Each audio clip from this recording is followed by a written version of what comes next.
Daniel 9, de 24 a 27. 70 semanas estão determinadas sobre o teu povo e sobre a tua santa cidade, para fazer cessar a transgressão, para dar fim aos pecados, para expiar a iniquidade, para trazer a justiça eterna, para selar a visão e a profecia, e para ungir o Santo dos Santos. Sabe e entende, desde a saída da ordem para restaurar e para edificar Jerusalém até ao ungido, ao príncipe 7 semanas e 62 semanas, as praças e as circunvalações se reedificarão, mas em tempos angustiosos. Depois das 62 semanas, será morto ou ungido, e já não estará. E o povo de um príncipe que há de vir destruirá a cidade e o santuário, e o seu fim será num dilúvio, e até o fim haverá guerra, desolações são determinadas. Ele fará firme aliança com muitos por uma semana. Na metade da semana fará cessar o sacrifício e a oferta de manjares. Sobre a asa das abominações virá o assolador, até que a destruição que está determinada se derrame sobre ele.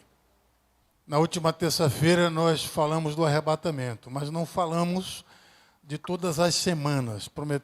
Dissemos que íamos começar nossas reflexões a partir do arrebatamento. Mas hoje vamos fazer uma retrospectiva das 70 semanas do livro de Daniel. Nós temos a linha do tempo, que começa com o decreto, o primeiro decreto de Artaxerxes. Está em Esdras, capítulo 7, versículos de 11 a 28. Por volta do ano 457 a.C., saiu o decreto para a reconstrução de Jerusalém. Mas lembrem que que a profecia fala de 70 semanas, mas separa 7 semanas e 62 semanas. E se você ler o livro de Esdras e também o livro de Neemias, as iniciativas para restaurar tanto o templo quanto a cidade começam, mas interrompem por causa dos adversários. Bem, desde a saída da ordem até a nova ordem para reconstruir Jerusalém, conforme está no livro de Neemias, nós temos um lapso de 7 semanas, ou 49 anos. Lembrem que as semanas são semanas de anos. De modo que no ano 408 a.C., recomeçou a reconstrução de Jerusalém. E desde o primeiro decreto de Artaxerxes até a retomada da reconstrução de Jerusalém, nós temos 7 semanas mais 62 semanas. Houve uma interrupção 7 semanas depois, ou 49 anos depois da primeira ordem. Na retomada até a vinda do Senhor Jesus, nós temos mais 62 semanas de anos, que dão 434 anos. Mais 49 dão 483 anos. Desde a ordem para restaurar Jerusalém e o templo até a reconstrução do templo, até o nascimento do Senhor Jesus, nós temos 483 anos. Aí Jesus nasceu. Quando o Senhor Jesus nasceu, a gente observa que a contagem do tempo parou, foi interrompida. Os eventos previstos para as 70 semanas pararam ali na 69ª semana, na semana de número 69. E aí começa o tempo da igreja, que os teólogos chamam de hiato temporal. Deus interrompeu a contagem do tempo para Israel, inseriu o tempo da igreja, que os dispensacionalistas, entre eles eu estou, nós chamamos de dispensação da graça, é o dia da salvação, é o tempo da igreja. Para Israel, a contagem do tempo foi interrompida. E desde que o Senhor Jesus veio, morreu, ressuscitou, até agora nós estamos nesse hiato temporal, que já vai para mais de 2000 anos. Nós estamos no ano 2022. Mas, de fato, cronologicamente, nós estamos no ano 2026. Como é isso? O bispo Dionísio, quando resolveu datar os acontecimentos do mundo com base no nascimento do Senhor Jesus, ele tomou como referência a fundação de Roma. E nos cálculos que ele fez, ele se equivocou, perdeu mais ou menos 5 anos. O Senhor Jesus nasceu antes do que a data calculada por Dionísio.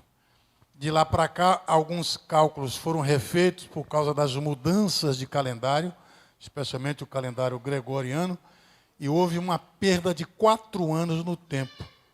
De modo que nós estamos, de acordo com esse calendário gregoriano, no ano 2022, some mais 4, então estamos no ano 2026. Então já são 2026 anos e que o tempo da igreja foi começado, o tempo para Israel, a contagem do tempo para Israel foi interrompida. Agora, quando a igreja for arrebatada, conforme vimos na terça-feira passada, aí volta a contar o tempo para Israel. Nesse tempo é o que está previsto lá em Daniel, em Lucas capítulo 21, versículo 24. Dá para ler o que está aí na tela?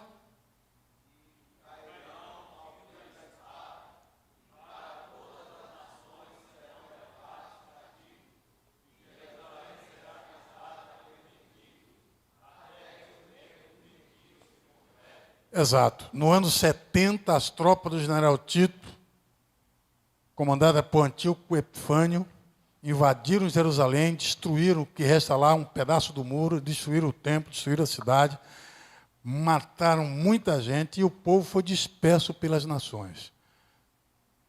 Só em 1948 foi que o povo disperso começou a voltar para Israel. E desde aquele período, Jerusalém tem sido pisada, literalmente pisada pelos gentios. Qualquer que for hoje a Israel, a Jerusalém, nós já fomos 3 vezes, você encontra gente de todas as partes da terra. Literalmente está sendo pisada, visitada pelos gentios. Entre eles, boa parte de cristãos, muitos voltam felizes porque foram, outros voltam revoltados, outros voltam insatisfeitos, achando que não deviam ter ido lá, mas o fato é que Jerusalém está sendo pisada até hoje pelos gentios. E volta e meia acontecem episódios de atentados, como vocês estão vendo na mídia. Recentemente em Tel Aviv e agora em Jerusalém, atentados dos palestinos. Aquela parte da faixa de Gaza, que geralmente gera muito conflito contra os judeus. Vocês sabem quem são aquela gente da faixa de Gaza? São os filisteus, são os restantes dos filisteus. São eles mesmos. Agora, do outro lado do Jordão, na Jordânia, aquela parte ali são os descendentes de Ló. E tem uma mistura também de ismaelitas, sem dúvida. Bom, isso que nós lemos está também em Romanos capítulo 11, versículo 25. Porque não quero, irmãos, que ignoreis este segredo, para que não presumais de vós mesmos que o endurecimento veio em parte sobre Israel, até que a plenitude dos gentios haja entrado, ou haja completado. Essa plenitude vai encerrar quando a igreja for arrebatada. Quando a igreja for arrebatada, aí termina esse hiato temporal e recomeça a contagem do tempo para Israel. Aí, depois do arrebatamento da igreja, o mundo e a nação de Israel entrarão na 70ª semana, ou na semana de número 70. Aí volta ao tempo de Israel, que é, repetindo, a 70ª semana, que vão dar exatos 7 anos. É nesse tempo que o anticristo será manifestado, será revelado, e é nesse tempo que acontecerá a grande tribulação. E eu vou informar os irmãos agora que esses slides vão ficar disponíveis. Todos os slides ficarão disponíveis no grupo. E nós vamos distribuí-lo. Eu já autorizei o irmão Ezra a compartilhar com quem quiser, viu? A apresentação de todas elas, inclusive da passada. Bem, e terá fim na parousia, conforme Apocalipse capítulo 1, versículo 7. Agora nós vamos entrar exatamente na 70ª semana, conforme a promessa. E nesse período nós vamos ver a manifestação do anticristo, a aliança que ele vai fazer com Israel, lembra que nós lemos em Daniel 9? E a grande tribulação. Estão omitidos daqui os 4 cavaleiros. O assunto é bastante intenso e bastante polêmico, embora seja simples, bem simples. Não estão aqui considerados nesse período, que vai acontecer também aqui nesse período. Os flagelos que estão descritos no livro selado com 7 selos e que vão ocorrer depois do toque das trombetas não estão descritos aqui. Mas eu vou deixar uma instigação para que você investigue, estude. Não fique preso apenas ao que nós trouxemos aqui. Então vamos lá. A manifestação do anticristo. Primeiro, quem é ele? Quem será o anticristo? Como está na tela, o anticristo será um líder político que perseguirá os cristãos no começo, que não forem arrebatados. Os cristãos que não forem arrebatados e que se mantiverem fiéis, caírem na realidade, vão ser perseguidos por ele. Boa parte das nações vão se submeter ao domínio dele, do anticristo. E esse anticristo é a besta que sobe do mar. Apocalipse fala de 2 bestas, uma que sobe do mar e outra que sobe da terra. Mais adiante veremos com detalhe a respeito dessas bestas. Vamos começar lendo a primeira carta de João, capítulo 2, versículo 18. Filhinhos, é já a última hora, e como ouvistes que vem o anticristo, também agora muitos se têm feito anticristos, por onde conhecemos que é já a última hora. Disse João já lá no seu tempo. E Paulo disse na segunda carta aos Tessalonicenses, está escrito, capítulo 2, versículos 7 e 8. Porque já o mistério da injustiça opera. Quer dizer, o espírito e o mistério dele já operava desde aquele tempo. Somente há um que agora resiste até que do meio seja tirado. E aqui há um acordo entre todos os teólogos. Este que agora resiste é a igreja pela ação do Espírito Santo, ou o Espírito Santo instrumentalizando a igreja. É quem resiste ao anticristo. Ele opera, mas não se manifesta como ele quer se manifestar. Só depois que a igreja sair da terra que ele vai se manifestar e ele será revelado. Agora existem muitas especulações a respeito de quem será o anticristo. Há muita especulação, mas é pura especulação, não se pode afirmar nada. Só depois que a igreja for arrebatada é que ele será revelado ao mundo. Quem é ele? Como já dissemos, ele é a besta que subirá do mar. Apocalipse 13, 1. E eu pus-me sobre a areia do mar e vi subir do mar uma besta que tinha 7 cabeças e 10 chifres. E sobre os seus chifres 10 diademas. E sobre as suas cabeças um nome de blasfêmia. Mar, na Bíblia, ou muitas águas, aqui e acolá, representa multidões, povos, nações. e como a besta sobe do mar, é um indicativo de que será um líder político. A aparência dele e a fonte do poder que ele terá durante o período da 70ª semana. Em Apocalipse capítulo 13, versículo 2, veja bem, e a besta que vi era semelhante ao leopardo, e os seus pés como os de urso, e a sua boca como a de leão. E o dragão, quem é o dragão? Satanás. Deu-lhe o seu poder e o seu trono e grande poderio. A figura que eu achei mais parecida com essa descrição é essa que aparece aí agora. Os teólogos entendem que essas características dizem respeito a reinos. Ao Império Babilônico, ao Império Caldeu, ao Império Grego e ao Império Romano.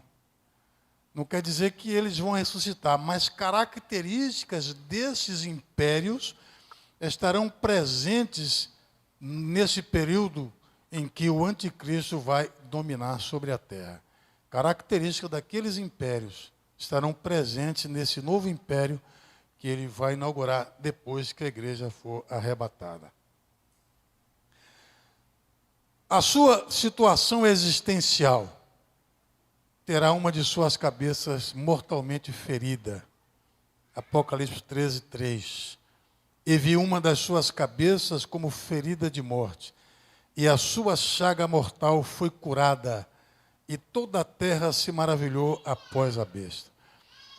O entendimento dos teólogos é que cada cabeça representa um dos líderes que comporão o conchavo nesse império da besta.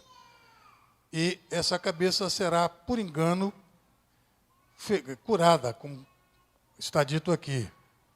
E ele será corroborado pela segunda besta, a besta que sobe da terra, conforme Apocalipse 13, versículos 11 e 12. Acompanhe a leitura comigo.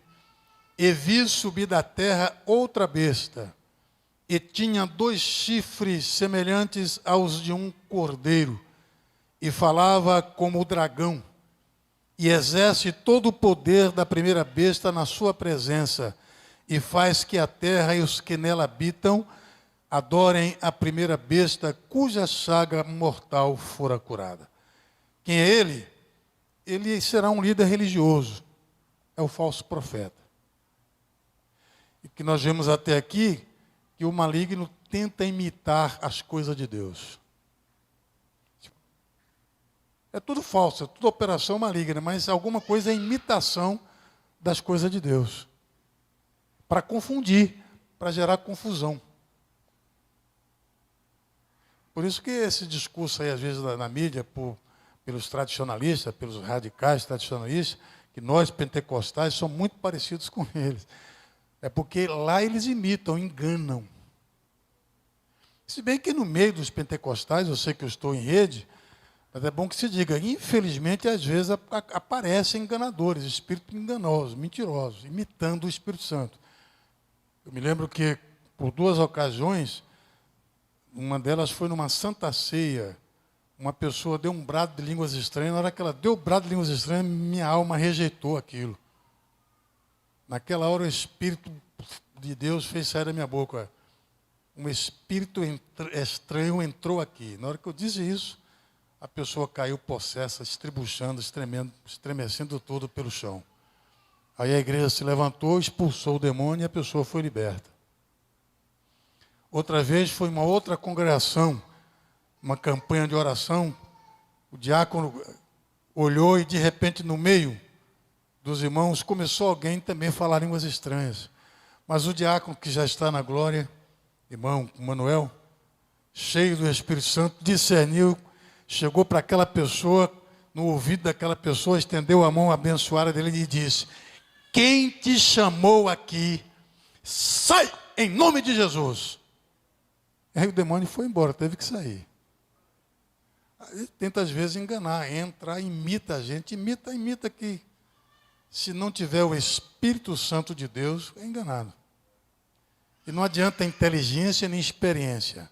Só o Espírito Santo de Deus tem condições de discernir e de dar o discernimento aos crentes. Por isso que é necessário que oremos, que nos enchamos do Espírito Santo até que transbordemos.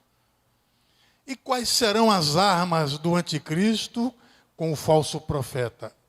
Mentira e engano.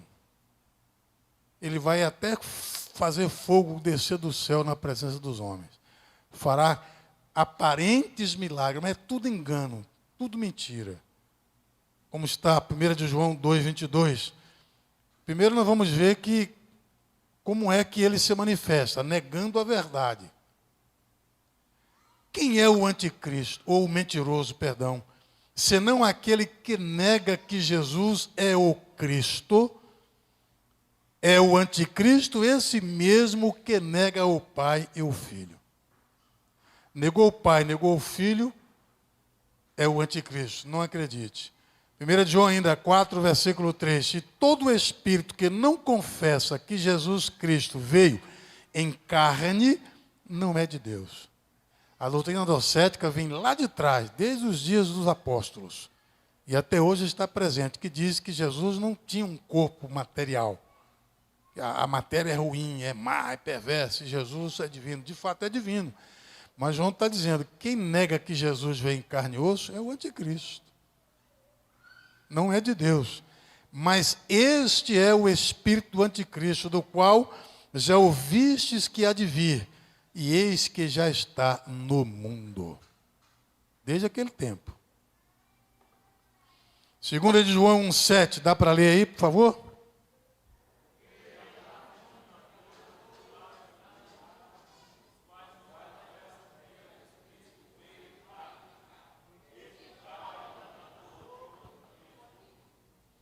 Eu vou ler porque nem sempre, depois eu vou assistir os vídeos para ver se eu cometi algum erro, para corrigir depois, mas eu noto que nem sempre dá para acompanhar, a pessoa não acompanha. Então eu vou ler.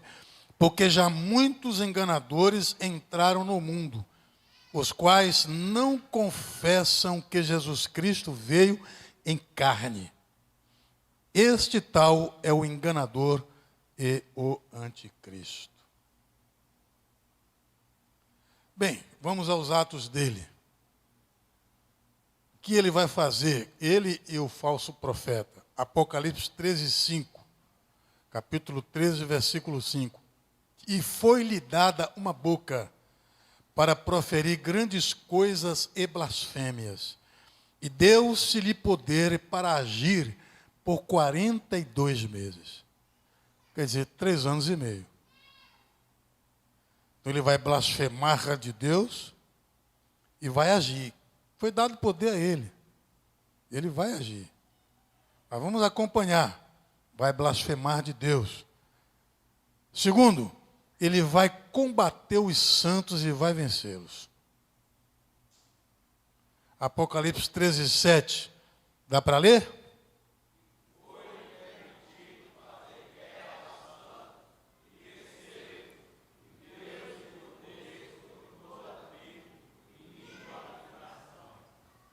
Esse poder não é dele, Deus deu, permitiu, até como instrumento de juízo.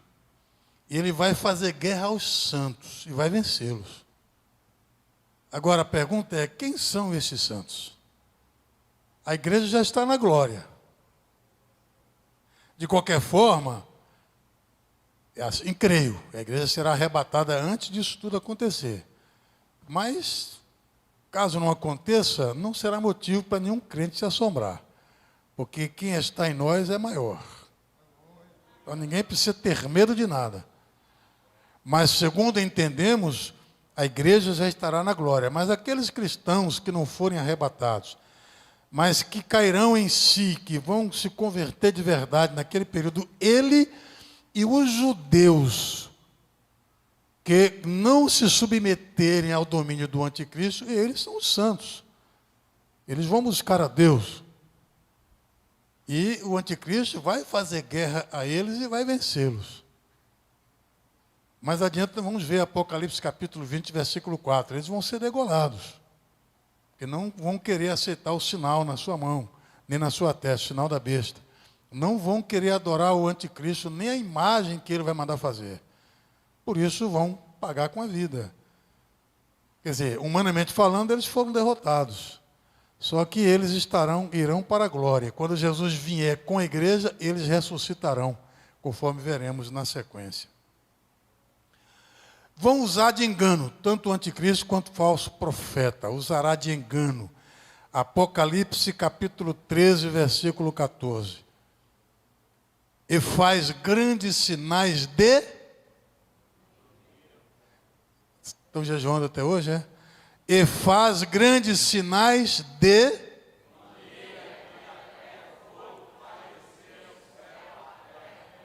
à vista dos homens. E...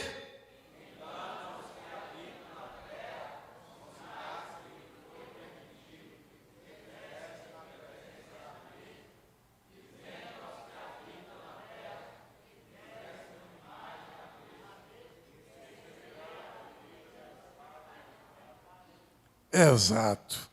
E faz grandes sinais, de maneira que até fogo faz descer do céu à terra, à vista dos homens. E, aqui está o problema, engana. Vão parecer mesmo que é de Deus, que é o próprio Deus, ou que é o próprio Jesus. Aliás, infelizmente, já tem gente assim hoje. Lembrem que o Senhor Jesus disse que naquele dia Ele dirá a muitos. Muitos vão dizer para o Senhor Jesus: Senhor, profetizei no teu nome, expulsei demônios, preguei o evangelho, curei os enfermos. E o Senhor Jesus lhes dirá abertamente: apartai-vos de mim, malditos, que praticais a iniquidade. Fizeram tudo isso, mas praticaram a iniquidade, enganaram. Se fizeram passar por grandes servos ou servas de Deus, mas eram iníquos, pecadores, enganadores. E naquele tempo, a igreja não estará mais na terra, não vai ter pastor nem pregador para combater, para enfrentar, não vai ter pastores como vou citar um aqui agora, não gosto muito do estilo dele, mas o discurso dele é verdadeiro. Pastor Silas Malafaia não vai estar mais aqui para ir para a mídia. Cito ele como exemplo, ele não está sozinho, tem muitos outros. Vai tentar controlar a humanidade. A tecnologia, as tecnologias estão surgindo aí em comunicação, especialmente o 5G, os smartphones, vai integrar tudo. Coisas, aparelhos eletrodomésticos, carros, relógios, até óculos. Tudo, vai integrar tudo, para controlar a humanidade. Hoje, exatamente hoje, já existe tecnologia suficiente para localizar pessoas, qualquer pessoa que estiver portando um celular, para localizá-la onde quer que ela esteja no planeta Terra. É só estar com o celular na bolsa ou no bolso, ou na mão. Vocês sabiam disso, né? Já tem tecnologia suficiente para isso, existe. Apocalipse 13, 16, 17 e 18. E faz que a todos, pequenos e grandes, ricos e pobres, livres e servos, lhes seja posto um sinal na sua mão direita ou nas suas testas, para que ninguém possa comprar ou vender, senão aquele que tiver o sinal, ou o nome da besta, ou o número do seu nome. Aqui há pano para manga. Nós estamos bem perto disso. Aliás, o chip 666 já existe. A Google, a Motorola já desenvolveram. E sabe onde foi que eles desenvolveram isso? Imaginem. Lá, em Haifa, no meio do Monte Carmelo, tem um grande prédio. Nós passamos lá e vimos o prédio da Google.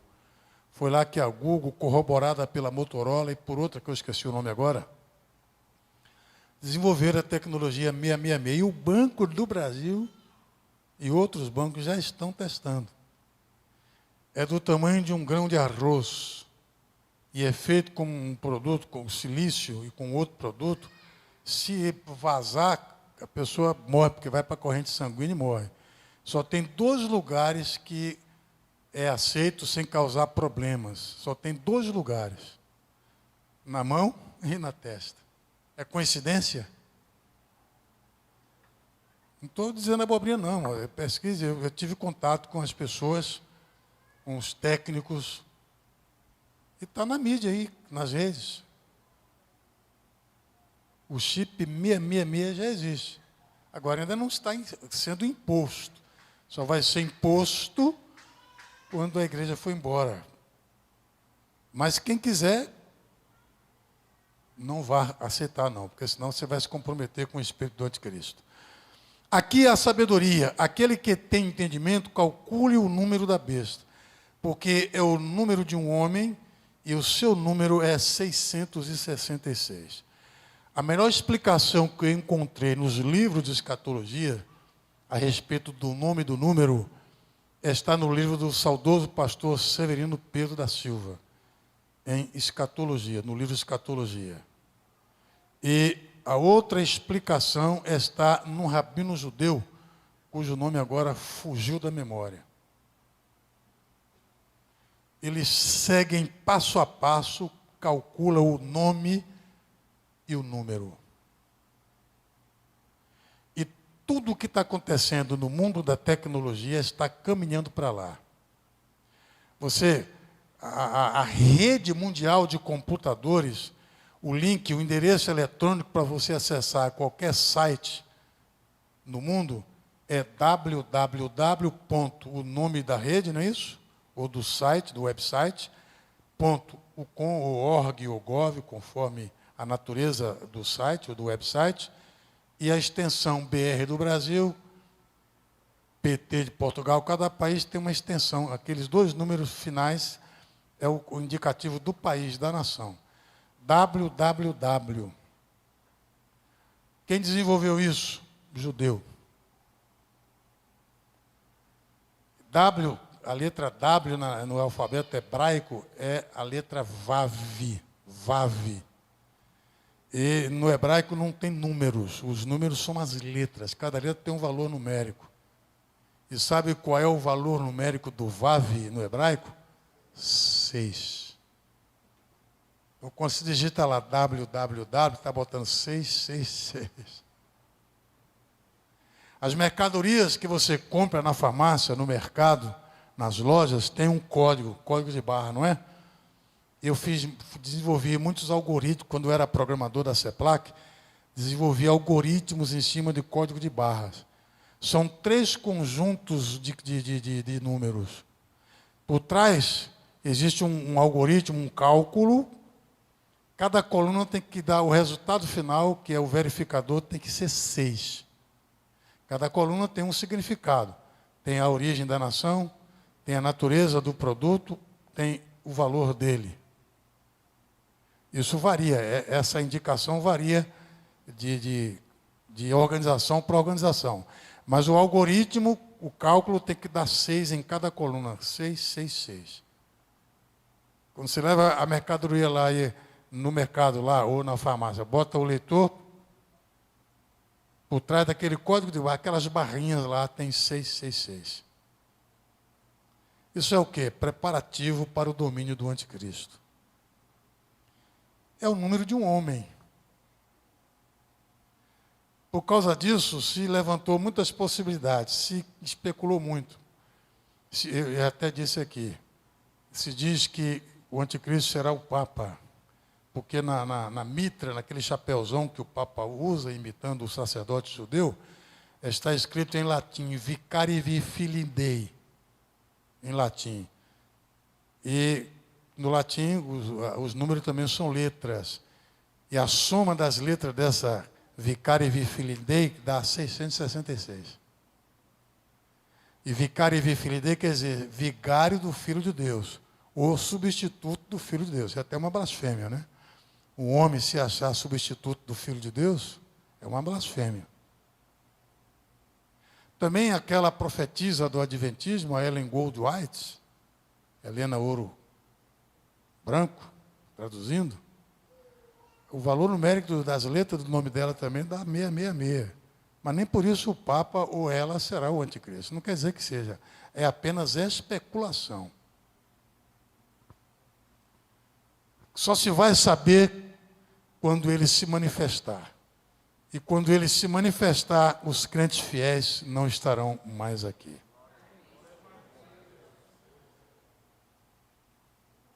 Quem quer ficar aqui, eu não quero.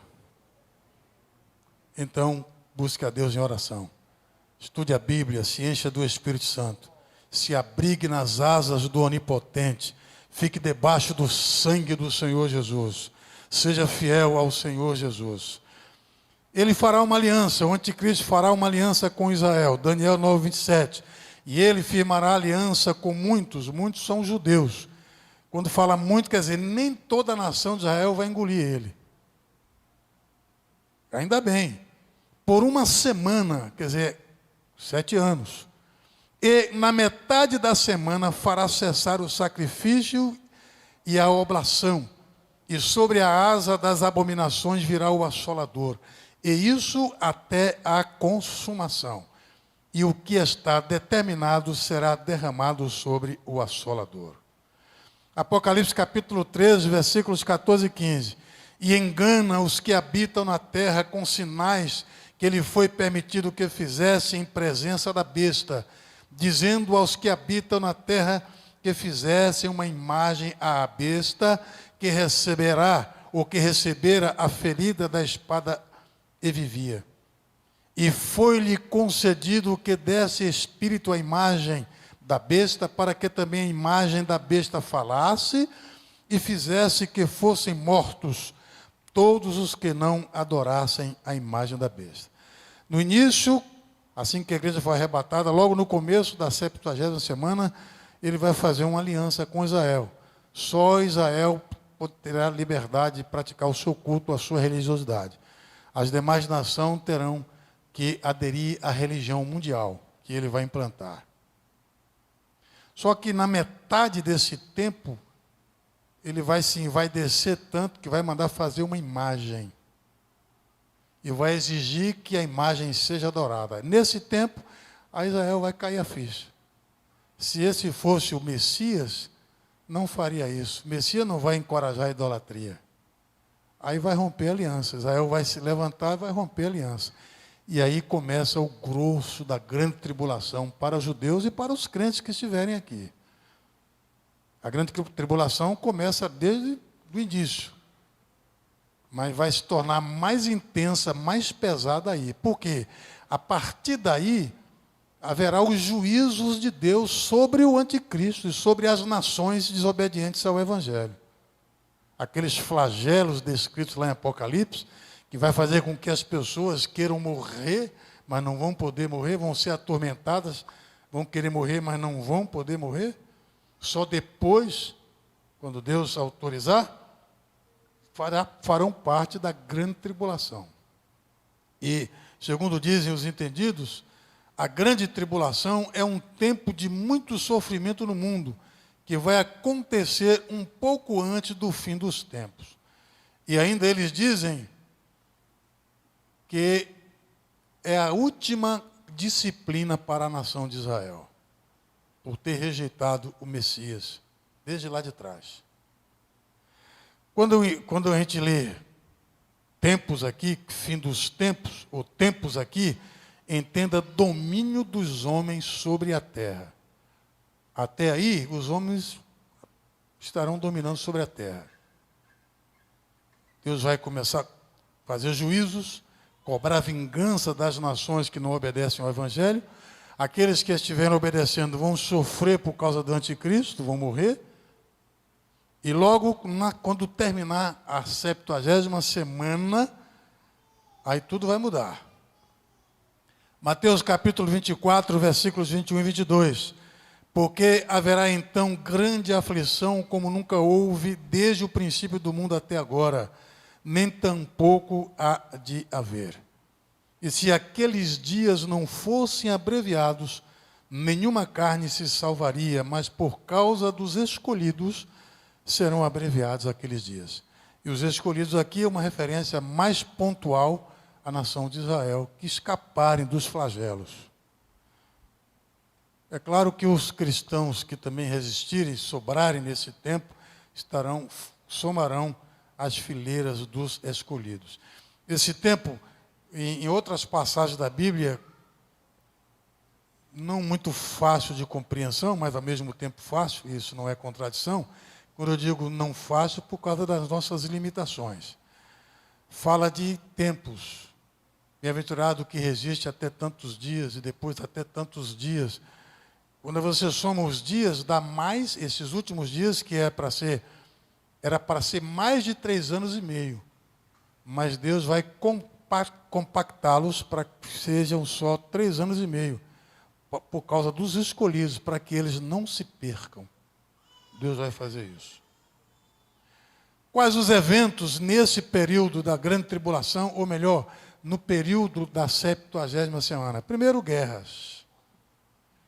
Daniel 9:26, e depois das 62 semanas será cortado o Messias, quer dizer, tirado o Messias. O Senhor Jesus voltou para o céu, mas não para si mesmo. E o povo do príncipe que há de vir destruirá a cidade e o santuário. Isso já aconteceu. Jerusalém está sendo reedificada, mas os muros estão lá, só o resto dos muros. O templo não foi reedificado ainda. No lugar eu tive lá nos túneis, por baixo dos túneis, vão ficar embaixo da mesquita da rocha, ou do domo da rocha. Nós fomos lá. Nós fomos no lugar onde era o lugar santíssimo. Nós encontramos no trajeto lugares apertados, difíceis, debaixo da terra, túneis mesmo. Judeus de todas as idades clamando, lendo a Bíblia e clamando que Deus envie logo o Messias. Irmão, dá dó só de lembrar, dá uma dor na alma, um aperto só de lembrar. Crianças, adolescentes, gritando mesmo, gritando literalmente, pedindo socorro a Deus, que Deus envie logo o Messias. Então o templo não foi restaurado, os sistemas de sacrifício não foram restaurados, eles fazem culto nas sinagogas. Existem várias sinagogas por muitos lugares, inclusive templos cristãos lá. Mas o local está em ruínas. O muro em ruínas, a cidade, inclusive na parte oriental de Jerusalém, há conflito todo o tempo. Do portão de Jafa, nós estivemos lá, nós percorremos Jerusalém. Tanto a moderna quanto a antiga, é um negócio sério. Só para vocês terem uma ideia como eles são, os que estão lá, nós fomos numa loja e o rapaz não falava português, nem falava inglês direito. Falava um inglesinho meio pior do que o meu. O meu já não presta, o dele era pior do que o meu ainda. Mas árabe ele falava bem. Aí, como a gente não sabia árabe, a gente queria comprar alguma coisa, como ele não conseguia entender bem o inglês da gente, aí eu perguntei a ele se a gente podia falar em hebraico. Você fala hebraico? Ele disse, fala, mas não quero que você converse comigo em hebraico. Não quero ouvir sua voz em hebraico. E não foi um só que disse isso, não. Ele disse, fala em português, na língua de vocês mesmo. Eu vou me esforçar para entender. Mas hebraico ele não queria ouvir. E ele fala hebraico. Ele disse essas coisas para mim em hebraico. Para vocês terem uma ideia de como a coisa é lá. E desde lá para cá, é como está escrito aqui, ó. Até o fim. Mateus 24:6, e ouvireis de guerras e de rumores de guerras. Por isso que eu disse que a gente tem que ter sabedoria para orar a respeito da guerra. A gente pede para Deus cessar a guerra, de repente a gente está indo de encontro aos programas de Deus. Agora a gente pode clamar a Deus misericórdia pelos inocentes, pelas vítimas. Para mim, inocente é criança, adolescente e idoso. Mulher, gestante. E outras pessoas, mesmo adultas, que não tem nada a ver com guerra, não apoiam a guerra, e elas são vítimas, aí elas são vítimas. Os inocentes e as vítimas. Então, por eles a gente ora. Porque, irmãos, em outra circunstância, a ONU e a União Europeia já teriam cercado a Rússia. Potencial eles têm, exército e armas eles têm para cercar a Rússia e dar um ultimato. Por que não fazem?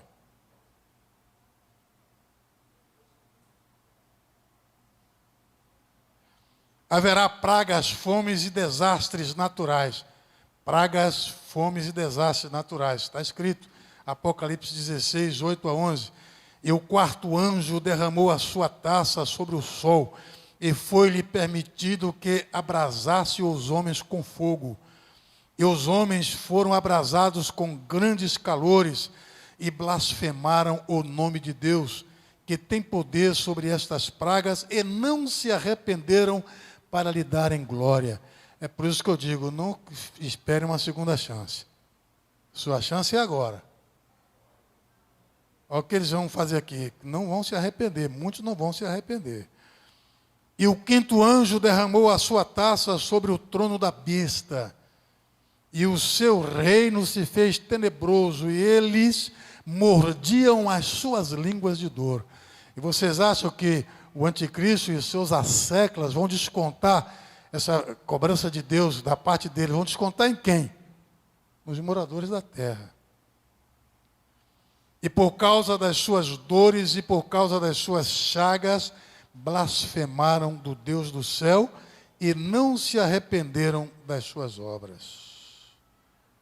Haverá perseguição aos cristãos e a judeus, como nós já dissemos. Mateus 24, 9. Então vos hão de entregar para seres atormentados e matar-vos-ão, e sereis odiados de todas as nações por causa do meu nome. É bom lembrar que perseguições contra os crentes e contra os judeus sempre existiram. E muitos crentes estão já na glória, foram depois de muitas tribulações. É só você ler a história universal, você vê o tanto de cristão que foi devorado por fera lá no Coliseu de Roma. Nós estivemos lá no Coliseu de Roma. Eu não tive coragem de entrar. Falei, não quero entrar não. Olhei só de fora. Muitos cristãos foram devorados por leões. Era um dia de festa para eles, para os romanos. Soltar os cristãos para serem devorados pelos leões. Sem falar que Nero mandou queimar muitos crentes em estacas nas ruas de Roma. Para iluminar. Sem falar que na Coreia, na China, no Irã, no Iraque, na Arábia, em alguns países do continente africano, até hoje, muitos crentes estão sendo executados, torturados e executados. Se isso não for uma grande tribulação, não é a grande tribulação, mas é grande tribulação. Tanto que lá em Apocalipse 7, ou é 13, não me lembro agora, mais tarde vamos saber, existem multidões vestidas de branco e perguntam, quem são esses? De onde vieram? João diz, Senhor, tu sabes. E você diz, esses são os que vieram de grande tribulação. Não dá, mas de grande tribulação. E lavaram as suas vestimentas no sangue do Cordeiro. Apocalipse 13, é 13, não é 7, versículos 5 e 7. E foi-lhe dada uma boca para... é outra coisa aqui, viu? Para proferir grandes coisas e blasfêmias, e deu-se-lhe poder para agir por 42 meses, 3 anos e meio. E foi-lhe permitido fazer guerra aos santos e vencê-los, e deu-se-lhe poder sobre toda a tribo e língua e nação. Já estamos encerrando, só vou pedir permissão a vocês para a gente estender um pouquinho, 5 ou 10 minutos, para que a gente tenha a reunião de membros da gente. Já, quando terminar aqui, eu vou dar um sinal para interromper a transmissão. Quando vai começar tudo isso? Alguns teólogos afirmam que é impossível saber quando começará a grande tribulação. Os pentecostais, especialmente os assembleanos, nós, afirmam que terá início logo após o arrebatamento da igreja. E este é um evento que, de fato, nenhum humano sabe quando vai acontecer. Este qual? O arrebatamento da igreja. Ninguém sabe quando. Temos os sinais que antecedem. E por eles sabemos que pode acontecer a qualquer momento. Mas dizer quando, nenhum de nós tem condição de dizer. E entendemos que assim que a igreja foi embora, começa tudo isso. Se nós, pentecostais, estivermos certos, assim que a igreja for arrebatada, começará a grande tribulação para os cristãos que não forem arrebatados. Quanto tempo vai durar? 7 anos. É a semana de número 70 que foi dita que foram ditas a Daniel. É a última semana. Na primeira metade, apenas os cristãos que não foram arrebatados enfrentarão o anticristo e a grande tribulação. Israel estará livre nesse tempo. Quando o pacto for quebrado, já dissemos quando vai e por que vai ser quebrado, no início da segunda metade da semana, o anticristo intensificará as suas ações contra Israel e contra todos quantos se mantiverem fiéis a Deus e ao Senhor Jesus. Daniel 9:27, nós já lemos, não precisa ler. Jeremias 37, essa não lemos ainda. Porque aquele dia é tão grande que não houve outro semelhante, e é tempo de angústia para Jacó. Ele, porém, será salvo dela. Por isso, alguns dizem que é a última disciplina para Israel, para Jacó. Quando vai ter fim? Apocalipse 19:19. E vi a besta e os reis da terra e os seus exércitos reunidos para fazerem guerra àquele que estava assentado sobre o cavalo e ao seu exército. Quando chegar no fim, Deus já terá derramado pragas, sua ira contra o trono da besta, contra as nações que desobedecem ao Evangelho. E Israel, aí o anticristo vai reunir algumas nações da terra para cercar Israel. E humanamente falando, não haverá escape para Israel. Nesse tempo, Deus se compadecerá de Israel por causa da aliança feita a Abraão e por causa da fidelidade de Abraão. Aí Deus vai derramar sobre eles o espírito de súplica e de graça, conforme está em Zacarias. Vamos ler? Mas sobre a casa de Davi e sobre os habitantes de Jerusalém derramarei o espírito de graça e de súplicas. Por causa desta passagem e daquela outra que Paulo disse que o Espírito intercede por nós com gemidos inexprimíveis, muita gente pensa ou faz do Espírito Santo um intercessor. Alguém que intercede. E a coisa não é bem por aí. Tudo bem. E olharão para mim a quem traspassaram e pranteá-lo-ão sobre ele, como quem pranteia pelo filho unigênito, e chorarão amargamente por ele, como se chora amargamente pelo primogênito. Quer dizer, naquele tempo, quando eles se virem cercados pelas nações sob o comando do anticristo e do falso profeta, Deus vai se compadecer deles, vai lembrar da aliança com Abraão, da aliança com Davi, com os fiéis da antiga aliança, e vai derramar sobre eles o espírito de graça e de súplica. Então eles vão clamar com todas as forças, como fizeram lá no Egito, o clamor, que Deus disse que ouviu e desceu para livrá-los. Deus vai derramar o espírito de graça e de súplica, e eles vão clamar com todas as forças, e naquele momento, Deus enviará Jesus. A Jesus vem com a igreja, aí é a parousia. Quando o Senhor Jesus vier, como está em Judas 1,14, e destes profetizou também Enoque, o sétimo depois de Adão, dizendo: eis que é vindo o Senhor com milhares de seus santos. Aí quando isto acontecer, aí termina a 70ª semana, e aí começa, a parousia do Senhor Jesus.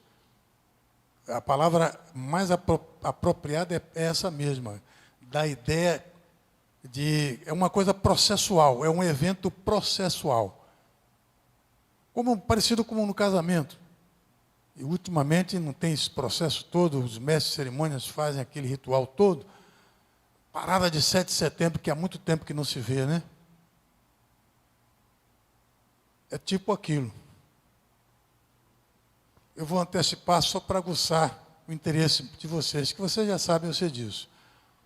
Quando o Senhor Jesus se manifestar com a igreja e com os anjos, primeira coisa, vai mandar um anjo com a cadeia prender Satanás e lançar no fundo do abismo.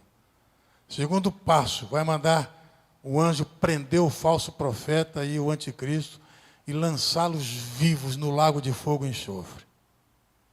Terceiro passo, vai julgar as nações que estiverem cercando Israel, vai derrotá-las. Quarto passo, vai restaurar a nação de Israel. Quinto passo, vai restaurar a terra. Sexto passo, vai implantar o seu reinado. Termina o tempo dos homens, é o fim dos tempos, começa agora o tempo de Deus. É Jesus reinando sobre toda a terra com a igreja. E é sobre a parousia, querendo Deus, que nós falaremos na próxima terça-feira, se ainda estivermos aqui.